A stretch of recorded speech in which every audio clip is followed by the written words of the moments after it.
Salut tout le monde. Aujourd'hui on se retrouve pour un nouvel épisode de La Nature en bref où on va parler des martinets comme j'avais dit dans la dernière vidéo. Dans cette vidéo on va aborder 4 martinets différents dont un groupe de martinets. Premièrement on va aborder le martinet noir, le plus commun de chez nous. Deuxièmement on va aborder le ventre blanc, le deuxième plus commun de chez nous. Ensuite on va parler du martinet pâle qui est un martinet plutôt rare et assez localisé en France. Et enfin, on va parler des martinets rares, mais martinets vraiment rares, des martinets qui ne nichent pas en France.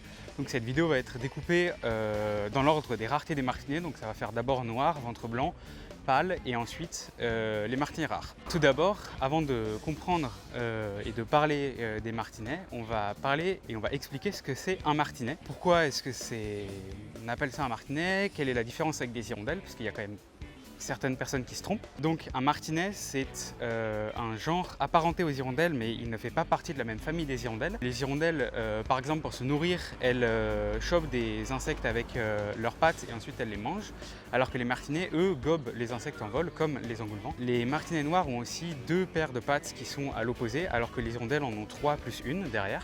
Et c'est ce qui, globalement, fait la différence. Les martinets ont aussi des ailes en forme de faucilles qui font la taille de leur corps, voire un peu plus, alors que les hirondelles ont plutôt des petites ailes. Les martinets sont faits pour voler quasiment tout le temps. Il y en a qui ne se posent quasiment jamais s'ils n'arrivent pas à se reproduire, alors que les hirondelles, elles se posent assez souvent. Donc les martinets, du coup, font tout en volant, c'est-à-dire ils se reproduisent, ils mangent, ils dorment, ils ne pondent pas, hein, heureusement, sinon il y aurait un petit peu des problèmes. Fais gaffe, il y a une poussette. Le martinet noir, qu'est-ce que c'est? C'est le martinet le plus commun de chez nous. Comme son nom l'indique, il est noir, c'est le martinet un peu de base, c'est-à-dire il est ni trop grand ni trop petit, il a des ailes en faucille, il a une gorge un peu pâle, mais sans trop de spécificité. Les juvéniles ont une gorge un peu plus pâle. Et voilà, on le connaît parce que dans nos villes, il a un cri assez spécifique. C'est une seule note et donc c'est un peu iconique. Voilà, quand on entend les martinets, ça y est, on sait que le printemps arrive. Et c'est aussi le martinet qui part le plus tôt en migration. Donc il arrive vers avril-mai, quelque chose comme ça. Plutôt avril, et il repart en fin août. Donc il reste vraiment pas beaucoup de temps en Europe, juste le temps de faire une nichée. Et c'est tout. Simon vous a parlé du martinet noir. Donc il y a d'autres apodidés en France. Il y a un troisième apodidé commun, donc la famille des apodidés sans pattes, car elle ne se pose pas, à part pour pondre.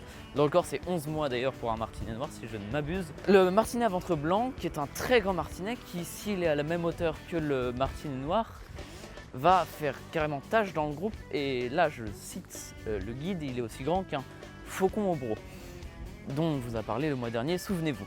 Le martinet à ventre blanc, il va avoir un ventre totalement blanc, comme son nom l'indique très bien, une gorge blanche comme le martinet noir, et il va être plus, au niveau des zones sombres, il va être marron clair, plus que noir chez les autres martinets.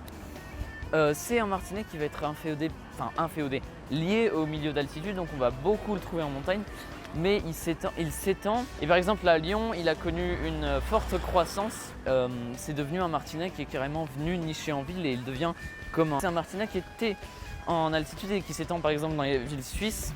Et donc j'ai déjà dit, il s'étend à Lyon, il a connu une très forte croissance ces dernières années. Il est aisément reconnaissable également à son cri, qui est une trie aiguë qu'on peut assimiler par exemple à celle du piquet-pêchette ou du faucon cresserelle, mais qui est très reconnaissable. Ensuite, le martinet pâle. Le martinet pâle, c'est un martinet noir qui est un peu décoloré. On pourrait dire qu'il est passé à la machine à laver ou qu'on a mis de l'eau de javel sur lui. Donc c'est un martinet noir mais qui est plus brun couleur chamois. Il a aussi une gorge pâle comme le martinet noir. Il a aussi des ailes en forme de faucille mais elles sont un peu plus plates.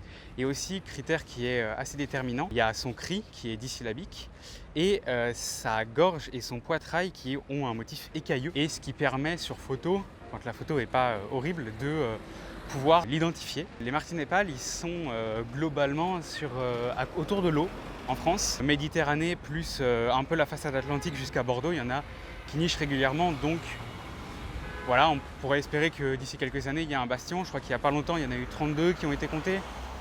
Dans tout Bordeaux, bon c'est pas énorme mais ça commence déjà à faire. Moi du coup je suis descendu à Toulouse pour aller les filmer. C'était un des seuls endroits, les plus proches où je pouvais les voir. Donc c'est ce que j'ai fait. Et en France, donc ce martinet ventre blanc, martinet pâle et martinet noir sont les 3 martinets communs. On va pouvoir trouver d'autres martinets en France, mais qui sont tous anecdotiques ou erratiques et très très rares. Donc on va avoir par exemple le martinet cafre qui est connu pour avoir passé l'été 2020, si je ne m'abuse, dans l'Hérault. Le martinet des maisons qui fait des passages de temps en temps, c'est des martinets qui vont être très différents. Enfin très différents, ils vont choquer par leur croupion blanc en vol et qui sont extrêmement rares. Donc on a 3 martinets communs et on n'a pas d'intermédiaire, martinet rare ou pas.